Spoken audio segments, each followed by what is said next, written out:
Perkenalkan, nama saya Andi Abdul Hamid, NIM 2003015011012, kelas PJKRC atau 03.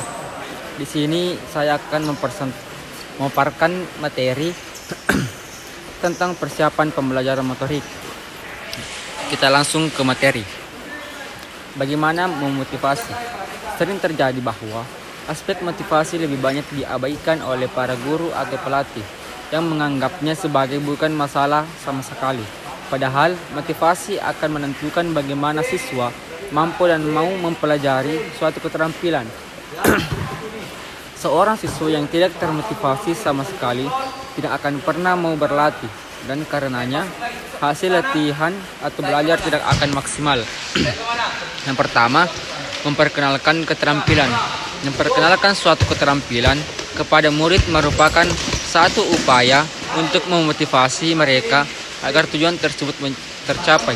Tentunya, upaya memperkenalkan keterampilan tadi harus mematuhi ketentuan. Salah satu di antaranya adalah dengan memperkenalkan makna dan manfaat dari keterampilan yang dimaksud untuk masa-masa tertentu. Kedua, menetapkan tujuan belajar. Cara lain yang baik untuk menumbuhkan motivasi adalah dengan cara menetapkan sasaran atau tujuan belajar. Mintalah siswa untuk mencoba menetapkan tujuannya, misalnya untuk menjadi pemain yang baik dalam tim sekolah atau perkumpulan tertentu. Ketiga, kinetic of result.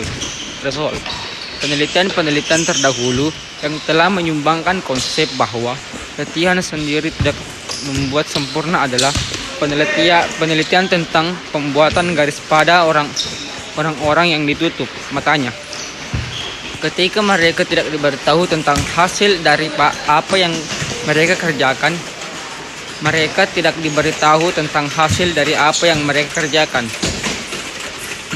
Sejak saat itu, banyak penelitian yang menganalisis metode dan materi bervariasi telah cenderung menunjukkan pentingnya pengetahuan penampilan atau pengetahuan tentang hasil penampilan atau knowledge of the result of performa dalam proses pembelajaran gerak. Bagian B, memberikan tugas. Setelah mengetahui sedikit dasar pemberian motivasi, maka berikutnya adalah mengetahui bagaimana metode yang tepat dalam memberikan tugas pada anak. Yang pertama, pemberian instruksi. Memberikan instruksi adalah peristiwa umum dalam hampir setiap pelajaran. Instruksi tersebut biasanya diucapkan meskipun bisa juga dituliskan dan memberikan informasi tentang aspek yang paling penting dari suatu keterampilan. Dan kedua, modeling dan demonstrasi.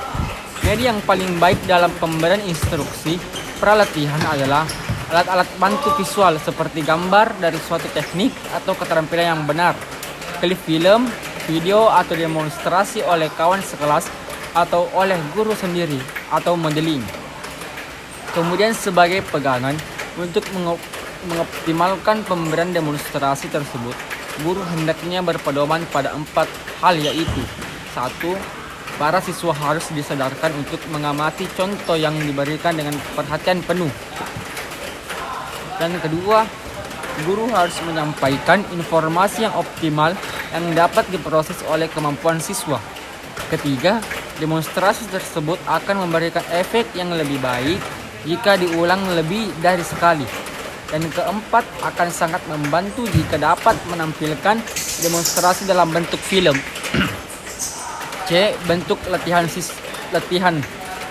Pembelajaran memerlukan beberapa bentuk latihan.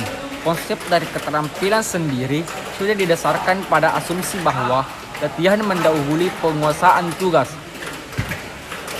Bagian pertama, latihan simulator. Simulator adalah alat latihan yang meniru keadaan tertentu dari tugas yang menyerupai gerak sebenarnya. Simulator sering berupa alat yang rumit, canggih, dan mahal, seperti alat yang digunakan untuk melatih pilot, tetapi simulator juga tidak selalu rumit. Latihan yang kedua adalah latihan gerakan lamban. Latihan gerakan lamban akan menghasilkan beberapa manfaat.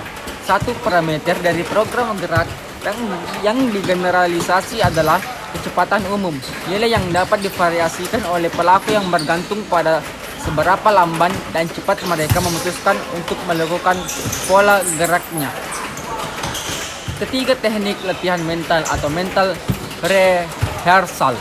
Dalam kasana pembelajaran gerak, kini muncul kesadaran bahwa upaya pengusahaan keterampilan tidak hanya difokuskan pada pembelajaran gerakannya saja, melainkan disadari perlunya menyisihkan waktu untuk latihan mental atau mental rehearsal. Latihan mental adalah proses latihan dengan cara memikirkan atau membayangkan secara mental aspek tertentu dari keterampilan yang sedang dipelajari tanpa terlibat dalam segala macam gerak sesungguhnya. Dalam kasana pelatihan kita, praktek pelatihan mental sering juga disebut latihan nirgerakan atau nin motorik. Selanjutnya, praktik mental. Teori awal dari latihan mental dirumuskan oleh Sackett 1934 yang mengusulkan bahwa jenis latihan nirgerak ini memudahkan pembentukan elemen simbolik dan keterampilan. Misalnya, seorang perenang pemula dapat mengikatkan gerakan menarik dan gerakan memasukkan tangan sebagai bagian dari gerakan lengannya. Selanjutnya, pembayangan mental. Jenis khusus dari latihan mental sering disebut sebagai pembayangan mental atau mental imagery.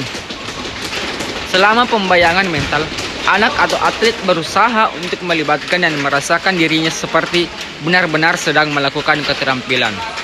Itulah materi yang sempat saya sampaikan. Lebih dan kurangnya mohon dimaafkan. Wabillahi taufiq wal hidayah. Wassalamualaikum warahmatullahi wabarakatuh. Sekian dan terima kasih.